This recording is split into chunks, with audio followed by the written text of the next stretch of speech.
ఇప్పుడట MPTC ZPTC ఎన్నికల కోసం అసెంబ్లీలో చర్చిస్తారట. మరి సర్పంచ్ ఎన్నికల కోసం చర్చించలేదు. సర్పంచ్ ఎన్నికల కోసం చర్చించని ముఖ్యమంత్రి ఈరోజు ఎంపీటీసీ జడ్పీటీసీ ఎన్నికలు కావాలంటే అసెంబ్లీలో చర్చిస్తారట. ఎందుకంటే అది తెలిసిపోయింది ఈ రాష్ట్రంలో ఎక్కడ కూడా కాంగ్రెస్ పార్టీకి ఎవరు గెలిచిన అందరినీ కూడా వారి నంబర్లు చెప్పుకుంటా ఉన్నారు. గెలిచిన వారందరినీ కూడా మామూలుగా చెప్తా ఉన్నారు. ఎన్ని రకాలుగా చెప్పుకో ప్రయత్నం చేసినా మీరు 60% కూడా దాటదంటున్నాడు. నేను అడుగుతా ఉన్నాను, నిజంగా మరి మీకు నిజంగా 60% ప్రజల్లో విశ్వాసం ఉంది, 60% సర్పంచ్ గెలిపించుకుంటే మరి ఎంపీటీసీ జడ్పీటీసీ ఎన్నికల కోసం మున్సిపల్ ఎన్నికల కోసం ఎందుకు ముందుకు వస్తలేమో సమాధానం చెప్పాలని కోరుతా ఉన్నాను. మిత్రులారా, ఈ రాష్ట్రంలో అనేకమైనటువంటి కుంభకోణాలు గతంలో మీరు చూస్తే నేను మాట్లాడినా ఈ రాష్ట్రంలో బీటెక్స్ ఏ రకంగా వసూలు చేస్తున్నారో చెప్పిన, ఈ రాష్ట్రంలో యూటెక్స్ ఏ రకంగా వసూలు చేస్తున్నారో చెప్పిన, ఈ రాష్ట్రంలో ఆర్ఆర్ఎస్ ఏ రకంగా వసూలు చేస్తున్నారో చెప్పిన. అంతేకాదు అనేకమైనటువంటి కుంభకోణాలు, సివిల్ సప్లైస్ కుంభకోణాన్ని మనమే బయటపెట్టాం. భారతీయ జనతా పార్టీ గత నెల రోజుల నుంచి పోరాటం చేస్తా ఉన్నది హిట్ పాలసీ మీద. ఈ రాష్ట్రంలో హిట్ పాలసీ తీసుకొచ్చి దాదాపు 6,29,000 కోట్ల రూపాయల ఆస్తుల్ని కొల్లగొట్టడానికి ఒక పథకం చేసుకున్నారు. మరి ఆ వాతావరణంతో ఆధారంతో బయట పెడితే ఈ కాగితాలు బయటకు ఎట్లా వచ్చినాయని దాని మీద విశ్లేషణ పెట్టింది తప్ప ఇది వాస్తవము లేకుంటే ఇది అబద్ధం అని చెప్పే ధైర్యం ఈ ముఖ్యమంత్రికి లేదని చెప్పి తెలియజేస్తా ఉన్నాను. నిజంగా ఈ ముఖ్యమంత్రికి విశ్వాసం ఉంటే హిట్ పాలసీ మీద విశ్లేషణ ఎందుకు చేస్తున్నాడు? హిట్ పాలసీ మీద ఎంక్వైరీ ఎందుకు చేస్తున్నాడు? కేవలం ఈరోజు ఏదో ఒక రకంగా ఈ రాష్ట్రాన్ని దోచుకోవడానికి ఏదో ఒక రకంగా అవినీతిని ముందుకు తీసుకెళ్ళడానికి మాత్రమే పనిచేస్తున్నాడు తప్ప ఈ రాష్ట్రంలో నిన్న చెప్తా ఉన్నాడు ముఖ్యమంత్రి ఇంకా 10 సంవత్సరాలు నేనే ఉంటానని. అయ్యా ముఖ్యమంత్రి, 10 సంవత్సరాలు దేవుడు నిత్యగండం 5 ఏళ్ళు అవసరం. ప్రతిరోజు నీకు గంటనే ఉన్నాయి. 5 ఏళ్ళు ఏ రకంగా ముందుకు సాగవచ్చున్న పరిస్థితి. దాదాపు 20 మంది ఎమ్మెల్యేలు ఈరోజు నీకు వ్యతిరేకంగా గ్రూప్ కట్టి ప్రతిరోజు మీటింగ్ చేస్తా ఉన్నారు. ఇంకొక 20 మంది జమైతే 40 మంది కలిసి నీ గద్దె కూర్చోడానికి నీ కాంగ్రెస్ పార్టీలో తయారున్నారు. నువ్వు ఎన్ని రోజులు ఉంటావో నీకు తెలియదు. వచ్చే 5 సంవత్సరాలు నేనే ఉంటా, 10 సంవత్సరాలు నేనే ఉంటా అని చెప్పుకుంటా ఉన్నామంటే ఎంత నీ లోపల ఆత్మవిశ్వాసం సన్నగిరిందో దీని బట్టి అర్థమై కావాలి. నేను అడుగుతా ఉన్నాను, నిజంగా నీకు దమ్ముంటే మరి 10 సంవత్సరాలు ఉంటాను చెప్తా ఉన్నావు కదా, మరి సిఎల్పి మీటింగ్ పెట్టు, నీ ఎమ్మెల్యేలకు చెప్పు, వచ్చే ఎన్నికల్లో నీ నాయకత్వంలో నువ్వు ముఖ్యమంత్రిగా ఎన్నికల్లో పోతానికి సిద్ధంగా కట్టుకో. ఒకవేళ సిద్ధం ఉంటే నేను దేనికైనా సిద్ధమవుతాను చెప్తాను. నీ ఎమ్మెల్యేల మీద విశ్వాసం లేదు, నీ నాయకుల మీద విశ్వాసం లేదు, ప్రజల మీద విశ్వాసం లేదు. కాబట్టి ఈ రోజు ఈ రకమైనటువంటి తీర్పు ప్రజలు ఇస్తా ఉన్నారు. ఈ రోజు నిర్మల్ నియోజకవర్గంలో, నిర్మల్ జిల్లాలో ఏ రకమైనటువంటి తీర్పు వచ్చిందో రేపు రాబోయే రోజుల్లో యావత్ తెలంగాణలో ఇదే రకమైన తీర్పు రాబోతున్నది. భారతీయ జనతా పార్టీ నరేంద్ర మోడీ గారి నాయకత్వంలో ఖచ్చితంగా తెలంగాణలో కాషాయ జెండా ఎగిరి తీరుతుందని తెలియజేస్తా ఉన్నాను. ఈ రోజు నరేంద్ర మోడీ గారు గత 11 సంవత్సరాలుగా ఈ రాష్ట్రానికి అనేకమైనటువంటి నిధులు ఇచ్చారు, అనేకమైనటువంటి అభివృద్ధి కార్యక్రమాలు ఇచ్చారు. ఈ రాష్ట్రానికి ఇచ్చినటువంటి నిధులు, ఈ రాష్ట్రానికి ఇచ్చినటువంటి అనేకమైనటువంటి అభివృద్ధి కార్యక్రమాలు చూసి ప్రజలు ఈరోజు మనం ఆశీర్వదిస్తూ ఉన్నారు. ప్రజలు మన వెంట నడుస్తూ ఉన్నారు. ఇదే మాదిరిగా రేపు ఖచ్చితంగా నరేంద్ర మోడీ గారి నాయకత్వంలో, మా అన్న రామచంద్రరావు గారి సారథ్యంలో భారతీయ జనతా పార్టీ తెలంగాణ రాష్ట్రంలో రాష్ట్రీయంగా ఎగరేస్తుందని చెప్పి మనం విశ్వాసం చేస్తున్నాం. భారత్ మాతాకి, భారత్ మాతాకి. ఉప సర్పంచులుగా, వార్డు మెంబర్లుగా భారతీయ జనతా పార్టీ మద్దతుతో ఎన్నికైనటువంటి నా సోదర సోదరి మనందరికీ కూడా హృదయపూర్వక శుభాకాంక్షలు తెలియజేస్తాను.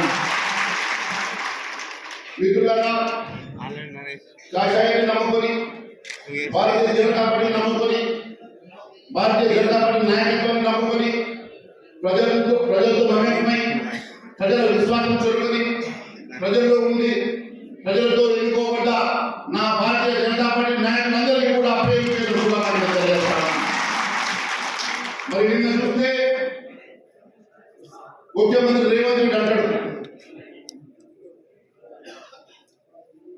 టిఆర్ఎస్ కాంగ్రెస్ కలిసి పోటీ చేస్తున్నారు. రేవంత్ రెడ్డి అబద్ధాల మాట. రేవంత్ రెడ్డి అనే వ్యక్తి గత నాకు 20 సంవత్సరాలుగా తెలుసు. నిజం మాట్లాడు, ఏది మాట్లాడినా సూటిగా మాట్లాడు. ఎప్పుడు కూడా ఇలాంటి అబద్ధాల నోటితో అబద్ధాలు మాట తప్ప ఒకటి మాట్లాడు. టిఆర్ఎస్ పార్టీతో కలిసి పనిచేసింది ఎప్పుడైనా కాంగ్రెస్ పార్టీ, భారతీయ జనతా పార్టీ ఎప్పుడు టిఆర్ఎస్ తో కలిసి పనిచేయలేదు. భారతీయ జనతా పార్టీ ఎప్పుడు నిజాలు నిలబడలేదు. భారతీయ జనతా పార్టీ ఎప్పుడు కూడా ఒంటరిగా పోరాటం చేసింది.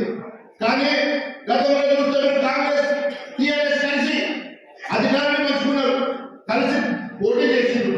కానీ ఎప్పుడు కూడా భారతీయ జనతా పార్టీ టిఆర్ఎస్ తో కలిసి పనిచేయలేదు. నిన్న 6 మంత్రులు కూర్చోబెట్టుకొని 66% సర్పంచ్ గెలిచిందని చెప్తా ఉన్నాడు కదా రేవంత్ రెడ్డి. నిజంగా నీకు దమ్ము ధైర్యం ఉంటే, నిజంగా నీకు ప్రజల్లో విశ్వాసం ఉంటే మరి సింబల్ ఉన్నటువంటి ఎంపీటీసీ ఎందుకు పెడతారు? హత్తి మీద మేము ఎంఎస్పీ ఎన్నోసార్లు పెంచినాము, తప్పుడు ప్రచారం చేశారు. అయినా కూడా భారతీయ జనతా పార్టీ ప్రభుత్వం రైతు పక్షాన ప్రభుత్వం.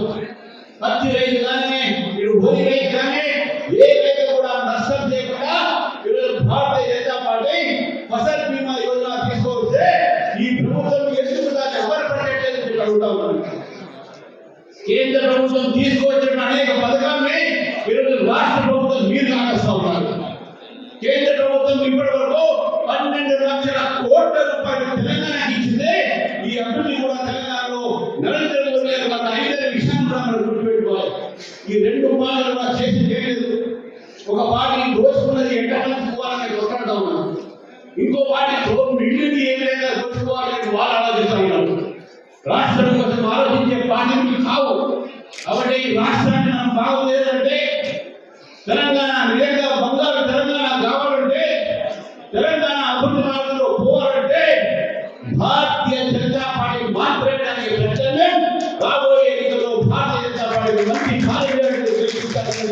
మీ అందరి ఏ ఎన్నిక లేదా కోర్టు మరి ఈ రోజు ఇంత పెద్ద సంఖ్యలో గెలిచినటువంటి సర్పంచులను వార్మని ముసలిని కలవడానికి, మిమ్మల్ని సన్మానించడానికి, మీ స్ఫూర్తి తెలంగాణ ప్రజలకు అందించడానికి మీరు ఇక్కడ రావడం జరిగింది. మీ అందరూ కూడా మరొకసారి శుభాకాంక్షలు. అదేవిధంగా ఎప్పుడైనా మైత్రిగా చెప్తున్నారు, మొత్తం ఖానాపూర్లో కూడా 32 గెలిచాం. ఖానాపూర్లో 4 దాంట్లో 32 గెలిచాం. పక్కన నిజామాబాద్, కరీంనగర్, హైదరాబాద్, మెదక్ లాంటి అనేక ప్రాంతాలు కూడా భారతీయ జనతా పార్టీ గెలుస్తుంది. ఏ జిల్లాలో అయితే మాకు ప్రాతినిధ్యం లేదో ఆ జిల్లాలో కూడా మేము అకౌంట్ ఓపెన్ చేసినాం. ఆ జిల్లాలో కూడా మాకు శాతం పెరిగింది, ఓటు శాతం పెరిగింది. కాబట్టి ఈరోజు కాంగ్రెస్ పార్టీ తీసుకుంటే కూడా దొంగ లెక్కలు, వాళ్ళ దొంగ లెక్కలు ఉన్నంత గెలవలేదు.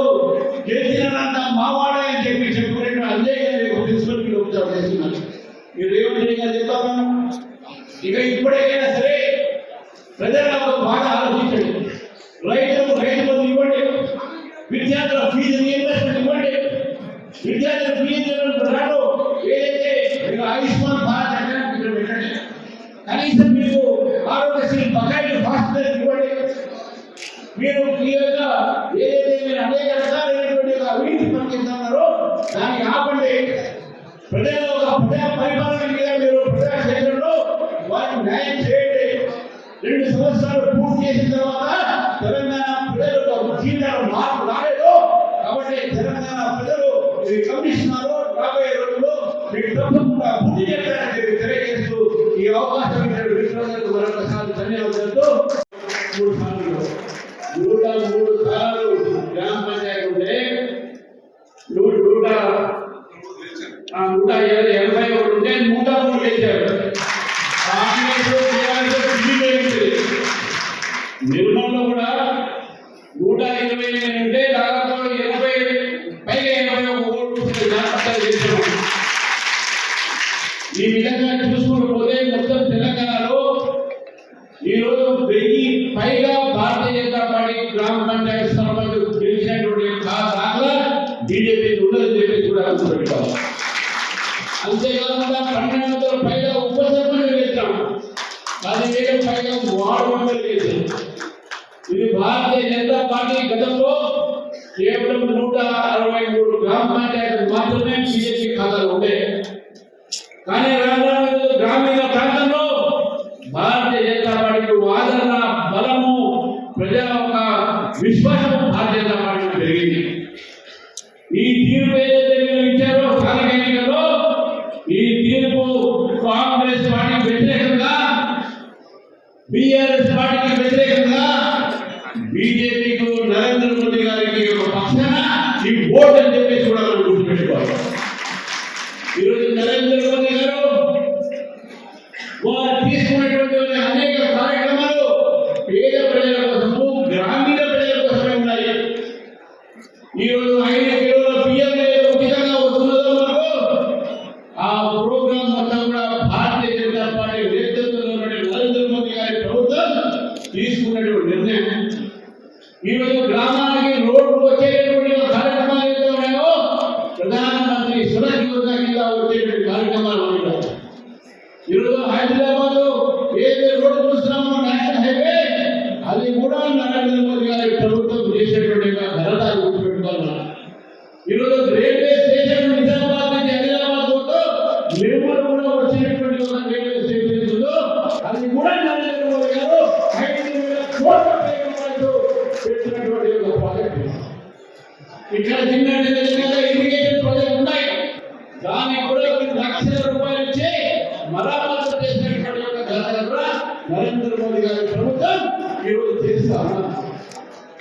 ఈరోజు గ్రామీణ ప్రాంతంలో అనేక పథకాలు ఈరోజు కేంద్ర ప్రభుత్వం ఒక విడుదల జరుగుతూ ఉన్నాయి.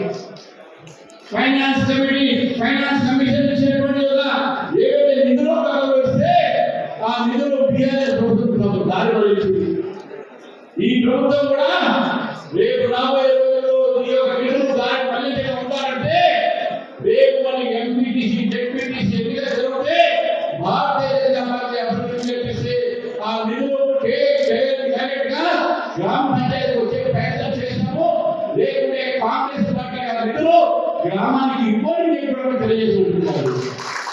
ఇది వాళ్ళ చరిత్ర. బీఆర్ఎస్ కాంగ్రెస్ వేరే వేరే కాదు, ఈ రెండు పార్టీలు కూడా ఒకటే. మనం చూసాం, అఖిలేష్ యాదవ్ వచ్చాడు, అఖిలేష్ యాదవ్ వచ్చి ఎవరు వచ్చాడు? కేటీఆర్ చేశాడు. అఖిలేష్ యాదవ్ వచ్చి ఎవరు వచ్చాడు? రేవంత్ రెడ్డి చేశారు. ఎందుకు కలిశాడంటే వాళ్ళ ఇద్దరి మధ్య మధ్యవర్తి క్యారెక్టర్ చేశారు. ఈ రోజు కూడా నరేగా అనేటువంటి ఒక కార్యక్రమాన్ని భారతీయ జనతా పార్టీ ప్రభుత్వం విబీజీ రామ్జీ అనే పేరుతో తీసుకువస్తే దాన్ని కాంగ్రెస్ పార్టీ వ్యతిరేకించింది అనుకోవచ్చు. వాళ్ళు అపోజిషన్ ఉండాలి. ఈ టీఆర్ఎస్ పార్టీలో ఒక సీట్ కూడా పార్లమెంట్ లేదు, వాళ్ళు కూడా కాంగ్రెస్ భాష మాట్లాడాలి. ఈ రెండు పార్టీలు కూడా ఈ వ్యతిరేకిస్తా ఉన్నారు. కానీ మీరు గుర్తుపెట్టుకోవాలి మిత్రులారా, మహాత్మా గాంధీ అంటే బీజేపీ గౌరవం. మహాత్మా గాంధీ పేరు లేనంత మాత్రాన ఆ పథకము గ్రామ రాజ్యము, గ్రామ స్వరాజ్యము, రామ రాజ్యం కోసమే ఈరోజు బీబీజీ రాజ్యం కోసము కాంగ్రెస్ పార్టీలో, టీఆర్ఎస్ పార్టీలో ఆ పథకంలో రామ్ ఉందని వారు వ్యతిరేకిస్తున్నారు. ఎందుకంటే మీరు రాముడు వ్యతిరేకం, రాముడు గుడిని వ్యతిరేకించారు, అయోధ్యలో గుడిని వ్యతిరేకించారు. కాబట్టి వీటి ఏడుపంతా కూడా ఈ పథకంలో రామ్ ఉందని చెప్పి వ్యతిరేకిస్తున్నారు. మహాత్మా గాంధీ పేరు మీద ఉన్నటువంటి పథకానికి మనం వ్యతిరేకించాలి. ఆ ఒక పథకాన్ని యొక్క పరిధిని పెంచినాము. ఇంతకుముందు నరేగాలో 100 రోజులు ఉంటే ఈ పథకంలో 125 రోజులు పెట్టుకున్నాం. గతంలో కాంగ్రెస్ ప్రభుత్వం 1,00,000 కోట్లు మాత్రమే ఖర్చు పెడితే ఈ రోజు వరకు భారతీయ జనతా పార్టీ ప్రభుత్వం 8,00,000 కోట్ల రూపాయలు ఖర్చు పెట్టింది. మహాత్మా గాంధీ మీద మీకు ప్రేమ లేదు.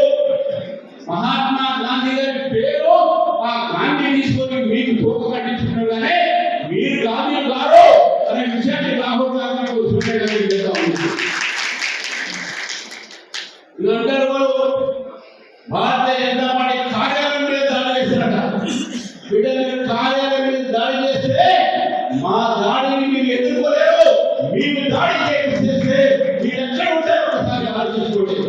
ఈ రామచంద్ర బీజేపీ కార్యకర్తలు వెళ్తున్నారు. మీరేమి చూస్తూ కూర్చుంటారు కాదు. ఈరోజు మా కార్యాలయం మీద దాడి చేస్తాడు. ఇది రాజకీయమేనా? ఇది ప్రజాస్వామ్యమా? మొన్న జరిగినటువంటి గ్రామ పంచాయతీ ఎన్నికల్లో కూడా ఇదే బయట మీ అధికార దుర్వినియోగం, పోలీసుల దుర్వినియోగం, మీ బలాన్ని, మీ డబ్బుని భారతీయ జనతా పార్టీ అభ్యర్థులను బెదిరించారు. చాలా మంది భారతీయ జనతా పార్టీ ఒక మీద గెలిస్తే, సపోర్ట్ గెలిస్తే వాళ్ళని కూడా బెదిరించి బీజేపీ రాకుండా చేస్తున్నారు.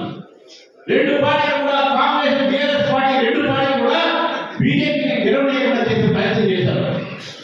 అని మిత్రులను గుర్తుపెట్టుకున్నాం. ఇది కేవలం ప్రారంభం మాత్రమే. గ్రామాల నుంచి బీజేపీ ముందుకు వస్తూ ఉంది. గ్రామాల్లో బీజేపీకి మద్దతు పెరుగుతూ ఉన్నది. గ్రామీణ ప్రాంతంలోనే కాదు, మేధావులు కూడా బీజేపీని ఆదరిస్తున్నారు. దానికి నిదర్శనం ఏంటంటే మొన్న జరిగినటువంటి ఎమ్మెల్సీలో కొమరయ్య గారు, అంజిరెడ్డి గారు భారీ మెజారిటీతో గెలిచినటువంటి భారతీయ జనతా పార్టీ. కాబట్టి ఎప్పుడు ఎన్నికలు జరిగినా తెలంగాణ ప్రజల్ని కోరుతా ఉన్నాను. తెలంగాణ ప్రజల్ని కోరుతా ఉన్నాము. మీరు అవినీతికి వ్యతిరేకంగా మీరు పోరాడాలంటే, ఈ అవినీతి ప్రభుత్వాన్ని మనం గద్దెదించాలంటే, గతంలో ఉన్నటువంటి అవినీతి ప్రభుత్వాన్ని కూడా మనం మళ్ళీ రాకుండా చేయాలంటే నరేంద్ర మోదీ గారిని బలపరచండి, బీజేపీకి బలపరచండి. భారతీయ జనతా పార్టీ ప్రభుత్వాన్ని తెలంగాణలో తీసుకొచ్చే ఇక్కడ కూడా డబుల్ ఇండియన్ సర్కార్ మనం స్థాపిస్తాం. అభివృద్ధి మార్గంలో వెళ్దాం. కాంగ్రెస్ పార్టీ కేవలం ప్రజలకు వచ్చిన కార్యక్రమం పెట్టారు. ఏ ఒక్క కార్యక్రమం కూడా మీరు అడుగుతామని రైతులకు రైతు బంధు ఇచ్చారా? కానీ ప్రధానమంత్రి నరేంద్ర మోదీ గారు ప్రధానమంత్రి కిసాన్ సమ్మాన్ యోజన కింద ప్రతి రైతుకు, అర్హుల రైతుకు 6,000 రూపాయలు తప్పకుండా వారికి బ్యాంక్ అకౌంట్ పడుతుంది. చరిత్ర సృష్టించినోడు ఇప్పుడు ఆ చరిత్రని తిరగరాయబోతున్నాడు. అబద్ధాల గోడల్ని బద్దలు కొట్టి నిజాలను రాగా మీ ముందుంచబోతున్నాడు. నిజమైన వార్తల కోసం వెంటనే డౌన్లోడ్ చేసుకోండి రా యాప్ని.